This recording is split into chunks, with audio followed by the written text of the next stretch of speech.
Hello, everyone. Happy New Year. Welcome back to Virtual Sunday School. A long time ago, the Jewish people waited for the day that God would send a king to come and save them. And just recently, we celebrated the birth of that king. Do you all happen to remember who that person is? The person we're talking about is Jesus. Jesus was born, the Son of God who would come and save the world and save the Jewish people. And so there was this star that appeared in the sky, and these people, the Magi, or the three kings or the wise men, saw it up in the sky and thought, we're going to go and we're going to follow that, because they had listened to the words of the prophets and knew that this meant something special. However, they were the only ones who didn't have an angel to come and visit them. And because they didn't know where to go, because an angel didn't tell them, they decided to just follow the star and see where it led them. And they had a friend that they knew along the way, King Herod, and they thought, let's go and ask him. Maybe he knows where this king is. And so that is where our story takes place today. And so I decided for us to use our imagination for our story today. And so I have some fun costumes that I'm going to use to dress up so that we can tell our story. Let's go. Ah, yes, here we are at King Herod's palace. Let's go inside and ask if he knows where we can find the Son of God. Great idea. I'm tired from all this traveling. Hello, King Herod. Oh, hello, Magi. It looks like you've traveled a far distance. Come inside. Thank you, King Herod. We were wondering, where is the King of the Jews? We saw God's star in the east and we came to worship the new king. A new king? What could they be talking about? I am the king. This makes me very angry. Can you tell me more about this? Just ask all your chief priests and scribes. Look at what the prophets have written. Yes. From the words of Micah and Isaiah, it says this. And you, Bethlehem, in the land of Judea, are by no means least among the leaders of Judea. Because of you will come a leader who will shepherd God's people to Israel. That's very interesting. Come closer. Let's talk about this in private.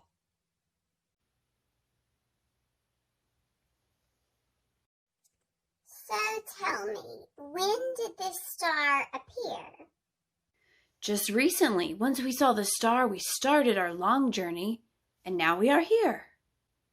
Yes, we do not know where in Bethlehem he could be. That is why we stopped here. We are not far now. I believe we are able to find the child king soon. Yes. Go and search carefully for the child, and when you find him, report back to me so that I can go and worship him. All right.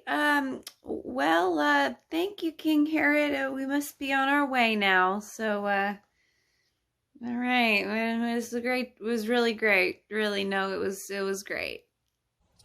Farewell. Good luck on your journey, and don't forget to report back to me, because I just can't wait to worship that new king.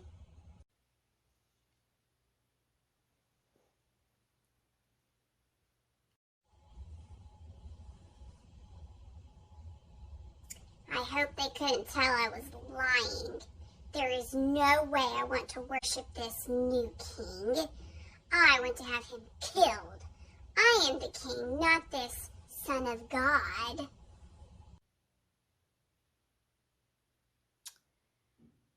Was it just me, or did you feel like King Herod wasn't happy about the news of the baby king? I feel the same way. I don't think we should tell him where in Bethlehem we find the baby. I agree.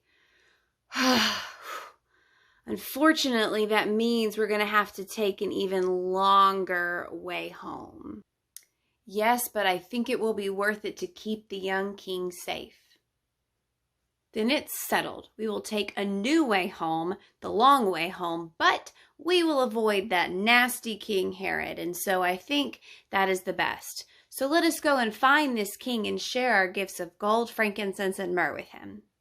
Perfect. I knew you all were all right. You were good people. Oh, look.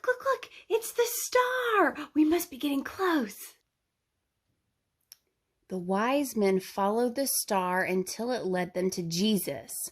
When they saw where the star was, they were filled with joy. And they went and they saw the mother of Jesus, which is Mary, right here. And they fell to their knees and worshiped Jesus. They went and they gave Jesus the gifts. And when it was time for the Magi to get up and to go home, they went a different way. God warned them in a dream to not tell Herod where Jesus was, so they took a different way home. After the wise men were gone, an angel actually appeared to Joseph. Joseph was sleeping one night when an angel appeared and said to Mary's husband, "Get up, take the child and his mother, flee to Egypt and stay there until I tell you, for Herod is about to search for the child to destroy him." So in the middle of the night, Joseph took Mary and Jesus to Egypt, where they would be safe. So they left. And King Herod was so mad. The wise men didn't tell him where Jesus was. He was so angry because he didn't want Jesus to be alive. But he didn't know that Jesus had escaped. A while later, when King Herod died, Jesus wasn't a baby anymore. He was much older, but an angel again came to Joseph in a dream and said, "Get up, take the child and his mother and go to the land of Israel, because those who sought the child's life are dead." So Joseph did what the angel said, and he got up and took Mary and Jesus to the land of Israel. Friends, that is our story of Jesus' birth. It took us several weeks to tell the story, but I think we had a lot of fun on the way. I hope you enjoyed using your imagination and playing pretend with me today as I retold our story of how the Magi saved Jesus from King Herod. And so now that Jesus is safe and he is a little bit older with his family in Israel, I am going to start telling the stories of Jesus's life as a teenager and as an adult for the next several weeks. And so I'm going to keep taking Sunday school on the road. And if you would like me to come to your house and help tell a Sunday school video and be up on our YouTube channel, I would love to have you do that. So have your adult send me an email or a message of some kind to let me know that you're interested so we can schedule that.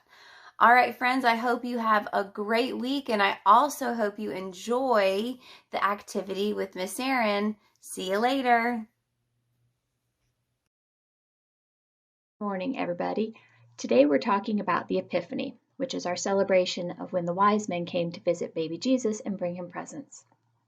That's why I have my wise men here with me today. Now, there's lots of things that we don't really know for sure about the wise men. People have studied the Bible and studied history and take some good guesses as to what they actually looked like. A lot of people say that they wore gold and purple and green. You can see my wise men don't quite do that. I have one guy who's gold and another guy who's wearing a purple robe. He's got purple under here. And then this guy is silver. Now, my nativity people were not made to look exactly as the wise men looked. They're actually wearing old dresses. That was part of my grandmother's wedding dress. This silver was just a fancy dress she had. And this bright color one that goes with the purple was another dress that they wore. So mine don't look like they have those colors, and we're not quite sure what they looked like. People think they might have had camels. We don't know if they rode on the camels or if the camels just carried their things and they rode on horses. As I was looking up different things about the Epiphany, I did see something that you might find kind of interesting. Back in the 1800s, just like Christmas Day is a very big celebration for a lot of families. There's usually presents. A lot of times people have a special meal. Everybody gathers together. We go to church, or on Christmas Eve, we go to church. And people did that on Christmas, and they also did it again on the Epiphany, which is January 6th. Now at church, we celebrate the Epiphany the Sunday after New Year's. But if you actually look at the calendar between December 25th and January 6th, it's 12 days. And because they celebrated both of those as very big celebrations, it was kind of the whole holiday spirit between those days. And that's why in the 1800s, somebody wrote the Christmas carol, The 12 Days of Christmas. It actually refers to the special holiday time between Christmas Day and the Epiphany, when the wise men came to baby Jesus. So I hope you enjoyed learning about that today, and I'll see you next week. Bye-bye.